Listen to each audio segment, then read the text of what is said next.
ઇન્ટરવ્યુની અંદર self introduction કઈ રીતે તૈયાર કરવું અને એમાં કઈ કઈ બાબતો ધ્યાનમાં રાખવી? યસ.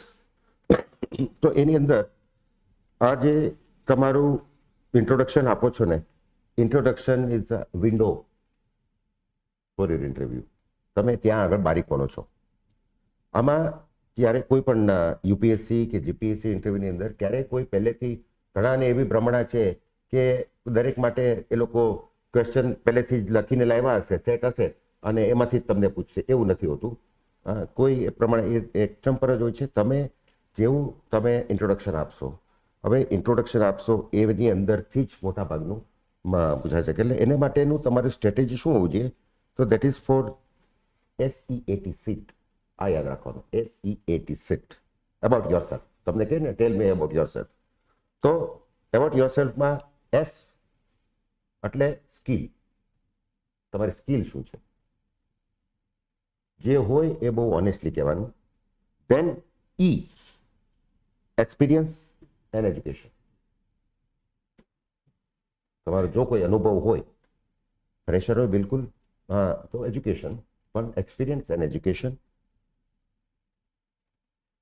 એન્ડ જો એક્સપિરિયન્સ હોય અથવા તો ઇવન એકેડેમિકમાં પણ એચીવર, તમે કોઈ એચીવ કર્યું હોય, આ પણ બહુ જ જેને કહેવાય ને કે આ બહુ જ સાહજિકતાથી કહેવાનું. તમે કોઈ તમારી એચિવમેન્ટ હોય લાઈફની અંદર, એકેડેમિક્સની અંદર કે કોઈ પણ ફિલ્ડની અંદર તમારી કોઈ એચિવમેન્ટ હોય, તો એચિવમેન્ટને એક્ઝાગરેટ કરીને ક્યારેય નહીં. બરાબર? અને T type of person you are. તમારી પર્સનાલિટી, કેવા પ્રકારની વ્યક્તિ છો તમે? Are you disciplined? તમારામાં આર યુ કમ્પોઝડ? એકદમ પરિસ્થિતિને કેવી રીતે કરી શકો છો? આ બધી વસ્તુઓ તમારું જેને કહેવાય ને કે એમાંથી તમારું જાણવા માંગતા હોય છે. એટલે આ ઇન્ટરવ્યુ છે કોઈ ક્વિઝ કોમ્પિટિશન નથી, પણ એ એક ફાસ્ટેસ્ટ ફિંગર ફર્સ્ટ એવું પણ નથી. એટલે એની અંદર તમારે બહુ જ સાહજિક રીતે તમારે જરાય કૃત્રિમ નથી બનવાનું.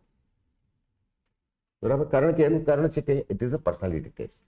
પર્સનાલિટી ટેસ્ટમાં એવું છે કે તમારું વ્યક્તિત્વની ચકાસણી કરવામાં છે. વ્યક્તિત્વ તમારું આટલા વર્ષો, દરેકને 22-25 વર્ષ સુધીમાં જેનું જે ગ્રુમિંગ થયું હોય, એમની આજુબાજુનો માહોલ, વાતાવરણ, એમને ફેસ કરેલી સમસ્યાઓ, એમની સ્ટ્રગલ લાઈફની, અને આ બધાને કારણેથી એક પર્સનાલિટી બનતી હોય છે.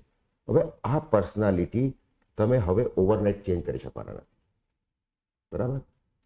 પણ આ પર્સનાલિટીમાં તમારું ઇવન એચિવર્સ પણ હોય તમે, અને એકદમ જેને કહેવાય ને ખૂબ જ બ્રિલિયન્ટ એકેડેમિક ટ્રેક રેકોર્ડ હોય, તો પણ તમારામાં એરોગન્સ જરાય ના આવવું જોઈએ.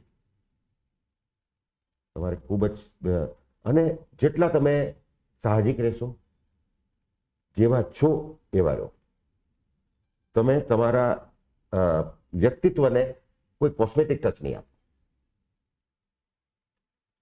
કારણ કે જો તમે કોસ્મેટિક ટચ આપશો, એટલે આપણે છે ને ઘણી વખત જેવો ચહેરો હોય એવો ન રાખીએ અને પાવડરના થથેડા કરીએ અને પછી પરસેવો વળી જાય તો રગેડા થાય તો ઓલા જે નેચરલ છે એની કરતા ખરાબ દેખાય ને. એટલે આપણે એ ધ્યાન રાખવાનું કે એ પછી આપણું જે મેકઅપ છે ને વિખાઈ ન જાય. મેકઅપ ન કરો. કારણ કે હવે એવું છે કે તમે કોઈ પણ તમે કેવું હોય, મારી એક પર્સનાલિટી છે, તો હું હવે આ તબક્કે મારી વ્યક્તિત્વ હવે ચેન્જ નથી કરી શકવાનું. એક આવી ગયું છે, તો લેટ ઇટ બી. તો એ વિધિન ધેટ હું કેટલું બેસ્ટ આપી શકું એ જ જોવાનું. હવે તમારું વ્યક્તિત્વ આખું બદલવાની કોશિશ નહીં કરો. એ કરવા જશો તમે ક્યાંય ના નહીં જાઓ. બરાબર? એટલે ઇન્ટ્રોડક્શન છે. ઇન્ટ્રોડક્શનની અંદર ખૂબ જ શોર્ટમાં, પણ ખાસ ધ્યાન રાખવાનું, ઘણા હજી ભૂલ કરે છે કે એન્ઝાયટી અને એક જાતનું પહેલી વખત હોય ને એટલે પોતાનું નામ બોલી જાય છે. આ જરાય ધ્યાન એ તમે કરશો ને એટલે ત્યાં આગળ તમારું, એટલે પછીને તમારે સબસિક્વન્ટ બાકીના ઓલામાં તમને સતત મનમાં થશે કે અમે ભૂલ કરી દીધી. એટલે એવું નહીં કરો. તમારે એ ધ્યાન રાખો કે તમારે તમારું નામ નથી કહેવાનું. તમારે ઓળખાણ ઇનડાયરેક્ટલી પણ થતી ન થાય, વ્યક્તિગત ઓળખાણ, જ્ઞાતિ, ધર્મ કે જાતિ કે કોઈ એ ન થાય, અને તમારું નામ, તમે ક્યાંના છો એ ન થાય એટલા પૂરતું એવી રીતે તમારે તમારું ઇન્ટ્રોડક્શન આપવાનું છે. અને ઇન્ટ્રોડક્શનમાં મેં જે વાત કરી ને, seat, skill, education and experience, achievement and type of personality, એટલે એ જે તમારું હોય ખૂબ જ નૈસર્ગિક રીતે જ એ તમારે એમને તમારે જણાવવાનું છે, અને ખૂબ જ ટૂંકાણમાં. એટલે ઘણી વખત શું થતું હોય છે કે એવોઇડ રિપીટેશન. ઘણી વખત તમે મોક ઇન્ટરવ્યુમાં જોઈએ છીએ, ઘણી વખત તમને પૂછશે તમારો કોડ નંબર શું, બરાબર? કોડ નંબર તમે જણાવી દીધો, પછી પાછું પૂછે કે તમારે yes tell me tell about you, તમારા વિશે જણાવો. એટલે ફરી વખત શું કરે છે કેન્ડિડેટ્સ? કોડ રિપીટ કરે. એનો મતલબ એવો થયો કે તમે તમારી ઓળખાણ માટે બહારથી ગોખીને, સ્ક્રિપ્ટ ગોખીને આવ્યા છો. અહીંયા આગળ તમારું પ્રેઝન્સ ઓફ માઇન્ડ, ભલે સાચું જ છે, ખોટું નથી, ફરી વખત તમે રિપીટ કર્યું, પણ અહીંયા આગળ ખબર પડી જાય કે તમારું, તમને પૂછ્યું છે એટલું કયો ને, તમને પહેલા પૂછી લીધું, તો હવે તમારો કોડ, હવે તમને શું કીધું? ટેલ અસ સમથિંગ અબાઉટ યુ. તો એ જ કયો ને, કોડ તો તમને પૂછી લીધો, તો ફરી વખત તમે કોડ, કે મારો કોડ XYZ છે અને હું આમ છું, પેલા તમે કોડ તો કહી દીધો. એટલે આ બાબતે આવી રીતે જો આ વ્યવસ્થિત જાય તો તમારું જે ઇન્ટ્રોડક્શન છે ને, ઇન્ટ્રોડક્શનમાં જ તમે લગભગ તમારું ઇન્ટરવ્યુના 30-40% તમે નેટ એચીવ કરી લો. તો હંમેશા ઇન્ટ્રોડક્શન એ પ્રમાણેનું હોવું જોઈએ. પણ ક્યારેય ઇન્ટ્રોડક્શનથી જ તમે બોર્ડ મેમ્બર્સને આંજી દેવાની કોશિશ નહીં કરો. અને એનો મતલબ એમ નથી કે તમે એકદમ તમારી અચીવમેન્ટ નહીં જણાવો, પણ એવું પણ ન થવું જોઈએ કે તમે જાણે ઇમ્પ્રેસ કરવા માટે, લોકો શરૂઆતથી જ ઇમ્પ્રેસ કરવા માટે કોશિશ કરો છો. આ જે મુદ્દો છે એમાં લગભગ તમામ પાસાઓ પારેખ સાહેબે વણી લીધા છે. મારે બીજું વધારે કશું કહેવાનું રહેતું નથી. હું ખાલી એટલું જ કહીશ આપને કે યુપીએસસીની જે એક્ઝામ છે એ ઇન્ટરવ્યૂની અંદર એ લોકો ડિટેલ્ડ એપ્લિકેશન ફોર્મ એ લોકો પાસે હોય, એમની પાસે તમારા વિશે બધી માહિતી હોય. એટલે એ ડિટેલ્ડ એપ્લિકેશન ફોર્મમાંથી જે ઓપનિંગ ક્વેશ્ચન્સ હોય કોઈ પણ ઇન્ટરવ્યૂની અંદર, જે બોર્ડ હોય ને, એ પહેલાં તો તમને બેસાડે, પ્લીઝ ટેક સીટ, અને પછી તમને એકદમ હળવા બનાવે, તમને રિલેક્સ કરે, તમને રિલેક્સ કરે, કે જેથી કરીને તમે શું છો એ વધુ સારી રીતે જાણી શકાય. તો તમને રિલેક્સ કરવા માટે જે તમારું ડિટેલ એપ્લિકેશન ફોર્મ યુપીએસસી પાસે હોય છે, આપણી જીપીએસસીમાં એ પ્રથા નથી, એ લોકો પાસે ડિટેલ એપ્લિકેશન ફોર્મ ના હોય. એટલા માટે પૂછવામાં આવે છે કે ટૂંકમાં આપનો પરિચય આપશો, બરાબર? તો આપણે જે ટૂંકમાં આપણે જે પરિચય આપીશું, જે ઓપનિંગ ક્વેશ્ચન્સ હશે ને, ઓપનિંગ ક્વેશ્ચન્સ એ તમારા ઇન્ટ્રોડક્શન ઉપરથી જ આવશે. અને એ ઇનિશિયલ ક્વેશ્ચન્સ થોડા એવા હળવા હશે કે તમને એ કમ્ફર્ટની ફિલિંગ આપશે. અને તમે જે ઇન્ટ્રોડક્શન આપો છો એમાંથી જ તમે તમારા વિન્ડોઝ ઓપન કરો છો, તમે કેટલી બારીઓ તમે તમારા માટે ઓપન કરો છો એ તમારા ઇન્ટ્રોડક્શન ઉપરથી નક્કી થશે. એટલે ઇન્ટ્રોડક્શન આપતા વખતે બહુ કેરફુલ રહેવું. અને બીજું કે જ્યારે તમે ઇન્ટરવ્યૂ માટે જાઓ છો તો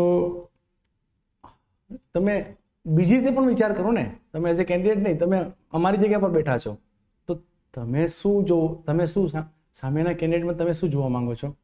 તો બોર્ડ શું જોવા માંગે છે કે જે એડવર્ટિઝમેન્ટની અંદર જે પોસ્ટો નોટિફાઈ થયેલી છે, તો એના માટે તમારી સુટેબિલિટી કેટલી છે, કેન્ડિડેટની સુટેબિલિટી ચકાસવા માટે ઇન્ટરવ્યૂનો પર્પઝ શું છે? ઇન્ટરવ્યૂ લેવાનો શું પર્પઝ છે? કે જે પોસ્ટો એનાઉન્સ કરેલી છે એના માટે સામેવાળી વ્યક્તિ કેટલી લાયકાત ધરાવે છે, કેટલા લાયક છે, એના ઉપર જ આખું ઇન્ટરવ્યૂ હોય છે. બસ આટલું જ મારે કહેવું છે. તમારી ઉપયોગિતા જોવાની છે અહીંયા.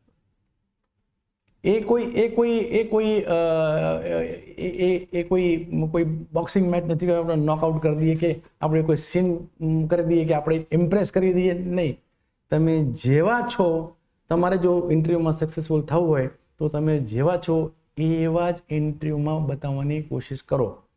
તમારી જે પર્સનાલિટી, અમે તમારી પર્સનાલિટી જ જોવા માંગીએ છીએ. રિટર્નમાં તો તમારું રિટર્ન તો પતી ગયું છે ને, બરાબર.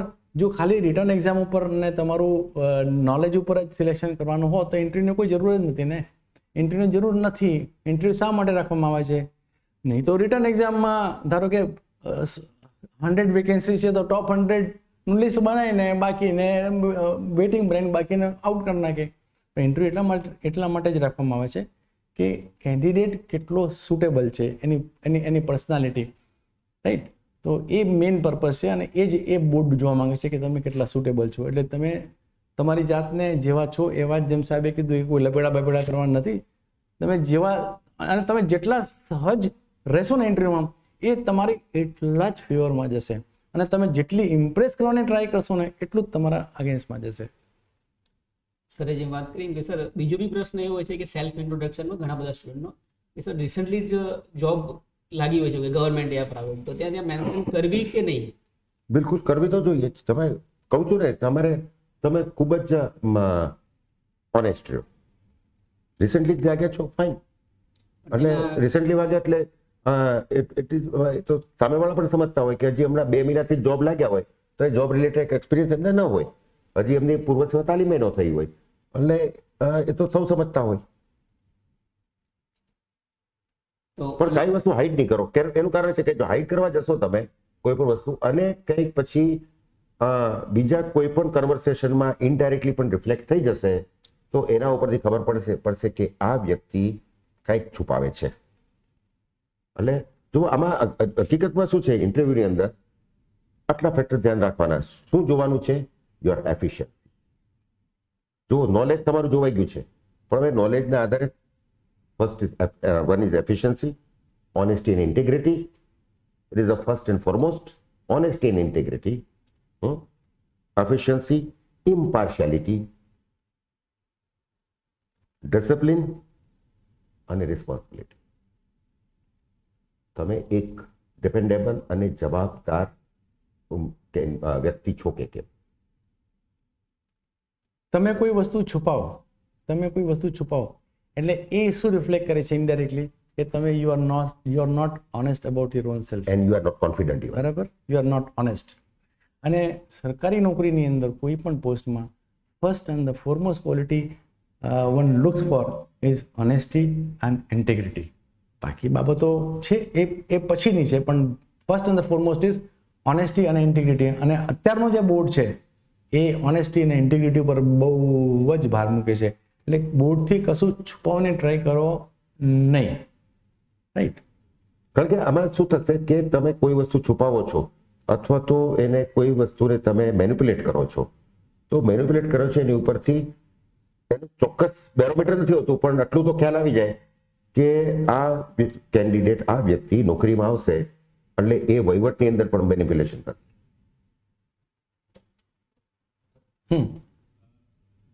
કરિયર એજ્યુકેશન પછી મારું જે કરિયર ને એક્સપિરિયન્સ એમાં મારે ગેપ આવે. મેં સ્વિચ બહુ કર્યા. સપોઝ કે પેલા ટેકનિકલ 1 વર્ષનો એક્સપિરિયન્સ, ત્યારબાદ મેં પછી 1 વર્ષ પાછી તૈયારી કરી એઝ ડ્યુરિંગ કોરોના. પછી પાછું જોઈન કરી as a marketing executive solar ફિલ્ડમાં. અપ્રોક્સિમેટલી 8 મહિના મેં કામ કર્યું. ત્યારબાદ મને એવું થયું કે મારે માસ્ટર કરવા માટે રિન્યુએબલમાં મારે માસ્ટર કરવું. આઇલ્સ કોચિંગ જોઈન કર્યું અને આઇલ્સ બેન્ડ લાવ્યા અને એપ્લાય કર્યું, પણ સંભાવ મને એ જે તે યુનિવર્સિટીમાં મને ન મળ્યું. ત્યાં મારા 1.5 year સ્પેન્ડ થઈ ગયા. અને ત્યારબાદ પછી મેં વિચાર્યું કે મારે પ્રાઇવેટ સેક્ટરમાં કામ કરવું નથી, ગવર્મેન્ટની પ્રિપરેશન ચાલુ રાખવી છે. એટલે પ્રિપરેશન ચાલુ કરી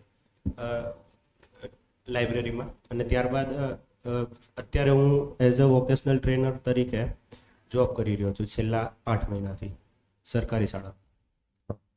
તો વાંધો નહીં, તમારે જે કંઈ થયું હોય તો આ તમારી લાઈફની સ્ટ્રગલ છે ને, ઇટ ઇઝ ચોઇસ દરેકની. તમે જે બોલ્યા એમાં બે બાબતો તમારા ધ્યાન ઉપર મૂકવું. એક તો તમે કીધું રિન્યુઅલ બાબતે, એટલે મને સમજાવ્યું નહીં, સાહેબને બી સમજાવ્યું નહીં. રિન્યુઅલ એટલે રિન્યુઅલ શું? Renewal renewable plastic, renewal engineer. તો તમારે એ બોલવું જોઈએ ને. તમારે અમને કેટલા ખબર પડી જાય? તમે રિન્યુએબલ એન્જિનિયરિંગની વાત કરો છો, મને કેટલા ખબર પડે? ના ખબર પડે ને. એટલે આવા અધૂરા જવાબ નહીં આપવાનો. બોલતા વખતે બહુ જ પરફેક્ટ રહેવું. અને પેલું ગવર્મેન્ટ આમાં શું તમે રિન્યુએબલ ખાલી રિન્યુએબલ બોલે એનો મતલબ you are not a good communicator. બરાબર, તમે ગવર્મેન્ટનું બોલ્યા એમાં બી તમે કશું સ્પેસિફાઈ કરતા નહીં. ગવર્મેન્ટનું કરો છો એટલે શું કરો છો? બહુ જ માપી તોલીને બોલવું. તમે કોમ્યુનિકેટ કરો ને તો it should be very precise, અને એ બધું કોમ્યુનિકેટ બહુ ટૂંકમાં કોમ્યુનિકેટ એક્ઝેક્ટલી ક્લિયરલી થવું જોઈએ.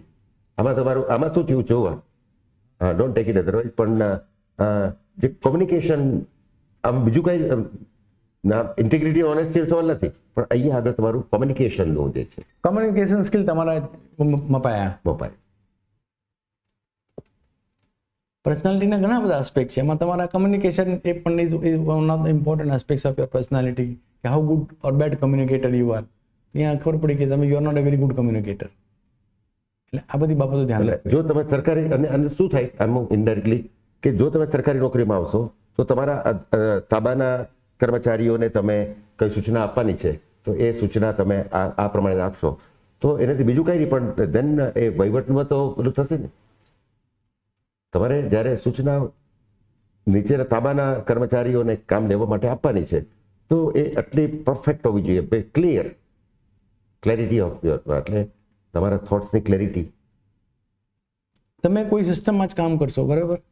કોઈ પણ સિસ્ટમની અંદર અમુક તમારા નીચેનો સ્ટાફ હશે, અમુક તમારો ઉપરનો સ્ટાફ હશે, અમુક તમારા એકવચ બી હશે. તો તમારા જે ઉપરી અધિકારી છે એમને તમને જે સૂચના આપી એક્ઝિક્યુટ કરવા માટે, એ તમે તમારા તાબાના સ્ટાફ મારફતે એક્ઝિક્યુટ કરાવશો ને. ઇમ્પ્લિમેન્ટ કોણ કરશે? તમારા તાબાનો સ્ટાફ કરશે. એટલે સાહેબની જે સૂચના છે, બરાબર, એ તમે પ્રોપરલી કોમ્યુનિકેટ કરી શક્યા કે નહીં નીચે, એ તમારું કમ્યુનિકેશન સ્કિલમાં ગણાઈ જશે. એમ અને જે તમારે રિપોર્ટિંગ કરવાનું છે એ રિપોર્ટિંગની અંદર પણ તમે કે ઉપર ક્લેરિટી આવે કે તમારું જે કામ છે એ કામની અંદર તમારે કેટલાય ઉપર પણ કોમ્યુનિકેટ કરવાનું છે તમારે, ઉપરીને પણ. ત્યાં પણ કોમ્યુનિકેટ. તમને જે લેટર એન્ડ સ્પિરિટમાં તમને તમારા બોસે કામગીરી સોંપી, એ જ લેટર એન્ડ સ્પિરિટમાં તમારે ડાઉન ધ લાઈન કોમ્યુનિકેટ કરવાની છે. અને એમનો જે ફીડબેક આવે તો જે લેટર એન્ડ સ્પિરિટમાં સાહેબે તમને સૂચના આપી હતી એ રીતે તમારે એને કમ્યુનિકેટ કરવાનું છે. આ આખું કમ્પ્લીટ થાય. સર, ઓનલાઈનની અંદર બી 2-3 સ્ટુડન્ટનો પ્રશ્ન છે કે સેલ્ફ ઇન્ટ્રોડક્શનની અંદર નેટિંગ વિશે પૂછવામાં તે મેન્શન કરવું કે ના કરવું? કીધું જ ને, નથી જ કરવાનું નેટિવ. કોલેજ કે યુનિવર્સિટી? કોલેજ યુનિવર્સિટી કહી શકો તમે, કે જ્યાંથી ગયેલું કર્યું હોય એ કહી શકો, પણ નેટિવ તો નથી જ કરવાનું. તો પહેલે કીધું કે તમારું કયા જિલ્લા તાલુકાના છો એ પ્રમાણે તમારું મૂળ વતન કયું છે. એ લોકો પૂછે તો બીજી વસ્તુ છે, કારણ કે ઇન્ટરવ્યુની અંદર આપણે હું ને સાહેબ અમે લોકો યુપીએસસીના બીજા સ્ટેટના ઇન્ટરવ્યુ, જેમ કે રાજસ્થાન પબ્લિક સર્વિસ કમિશન છે, યુપીપીએસસી છે, મહારાષ્ટ્ર છે, તમિલનાડુ છે, કર્ણાટક, એના બી અમે ઇન્ટરવ્યુ જોતા હોઈએ છીએ. તો ઘણી વખતે એ લોકો સામેથી પૂછે છે, બરાબર? અચ્છા, તો એનો that means you are from Andhra, એટલે આંધ્રા ઉપર 1-2 પ્રશ્નો આવી જાય. પણ આપણે આપણી વ્યક્તિગત ઓળખાણ છતી થાય એવું આપણે કશું જ બોલવાનું નથી.